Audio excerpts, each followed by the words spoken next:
जानते कि वो हमें जीतेंगे या हम उन्हें जीतेंगे, अर्थात जीतो चाहे हारो, लाभ ही लाभ है। अब भगवान यहाँ पर यह बात इसलिए कह रहे हैं क्योंकि अर्जुन ने कहा था कि गुरुओं की, महानुभावों की हत्या करने के बाद तो हमें नरक ही मिलेगा। शिव सीता। श्रीमद् भगवद गीता अध्याय 2 श्लोक क्रमांक 37।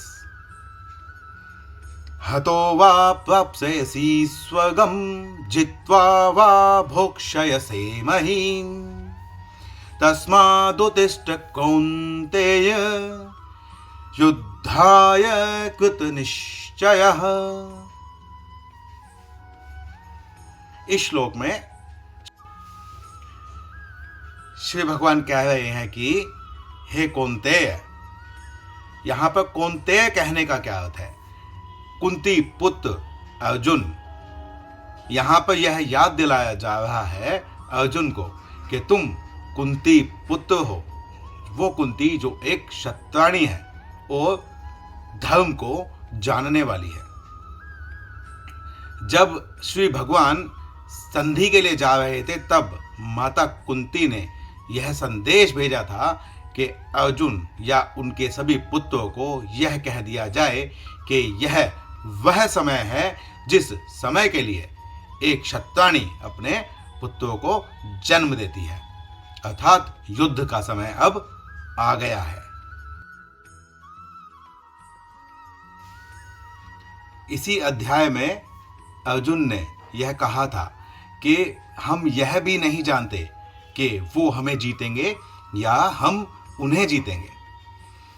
इस युद्ध में हमारी जय होगी कि पराजय होगी, इस युद्ध करने से हमें लाभ होगा या हानि होगी, मेरे लिए क्या श्रेयस्कर है, आप मुझे वह बताइए। तो भगवान उस प्रश्न का उत्तर दे रहे हैं। भगवान कहते हैं कि हतो वा प्राप्स्यसि, अर्थात यदि तुम मृत्यु को प्राप्त हुए तो स्वर्ग पाओगे। ओ यदि जित्वा वा भोक्ष्यसे महीम, और अगर जीते तो इस पृथ्वी का निष्कंटक राज्य पाओगे। अर्थात जीतो चाहे हारो, लाभ ही लाभ है। तुम्हारे तो दोनों हाथों में लड्डू है। इसीलिए भगवान कहते हैं तस्मादुत्तिष्ठ कौन्तेय, इसीलिए हे कौन्तेय उठो, युद्धाय कृत निश्चयः, और पूरा निश्चय करके युद्ध करो।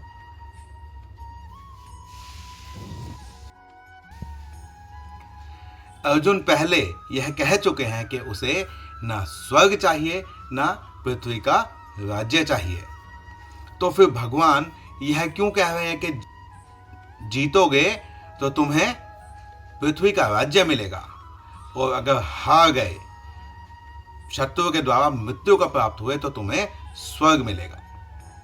अब भगवान यहां पर यह बात इसलिए कह रहे हैं क्योंकि अर्जुन ने कहा था कि गुरुओं की, महानुभावों की हत्या करने के बाद तो हमें नरक ही मिलेगा और इस पृथ्वी को, राज्य को पाना अर्जुन का कर्तव्य है, क्योंकि यह पृथ्वी का जो शासन है यह युधिष्ठिर के द्वारा हारा गया है। पहले युधिष्ठिर एक भूभाग के राजा थे और पूरी हस्तिनापुर, पूरी पृथ्वी का राज्य युधिष्ठिर का ही होना चाहिए था। पहले समझौता करके एक छोटा सा राज्य इंद्रप्रस्थ दिया गया। पांडवों ने यह समझ लिया कि हाँ, यह राज्य ही बहुत है, हम इसमें ही रह लेंगे। वहां पर भी उनकी हत्या करने का षड्यंत्र किया गया। लाक्षागृह बनाकर उसमें आग लगा दी गई ताकि पांडवों को समाप्त किया जा सके। यह किस लिए किया गया? उस राज्य को पाने के लिए, अर्थात वह राज्य निष्कंटक नहीं था। और इसके अतिरिक्त जो साधु जन होते हैं उन पर अत्याचार किया जाता है तो वो बड़ा पाप होता है। उस पाप का दंड भी कौरवों को दिलवाना था। इसीलिए भगवान ने कहा कि तुम्हें पृथ्वी का राज्य मिलेगा, क्योंकि पृथ्वी जो माता है वह अभी व्यभिचारियों के कब्जे में है। उसे वापस से छुड़वा कर धर्म में राजा के सानिध्य में आना होगा।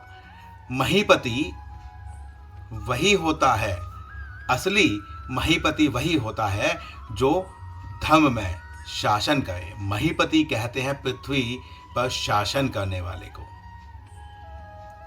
पृथ्वी तो माता है, सबको क्षमा कर देती है, परंतु माता के प्रति यदि कोई